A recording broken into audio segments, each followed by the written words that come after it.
name's Breanna, and my two words are wooden and alive. I've known about God my whole life. From a very early age, I was taught to pray, and I was taken to church for a few years. But as I got older, religion in my family just sort of got tossed away. During my first 2 years of high school was when I really started to investigate what a Christian life really looks like.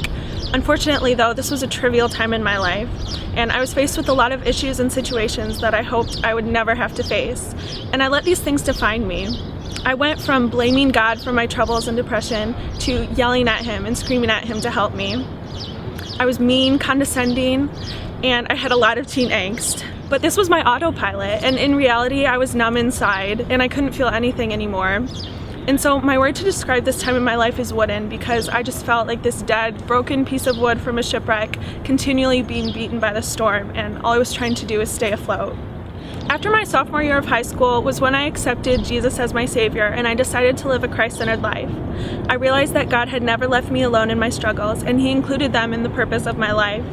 Most of all, I learned that God loved me without any reservations. He sent His Son down to die for me, and that grace covered all of the outwardly expressed hurt I had towards other people. I was no longer numb or wooden. I was finally alive, and I knew I was living for God, and that He had a purpose for me. And now I want to show others that they have a purpose for God as well. I want to share a part of a poem with you called Wooden Heart. It says, "If we hold on tight, we'll hold each other together, and not just be some fools rushing to die in our sleep.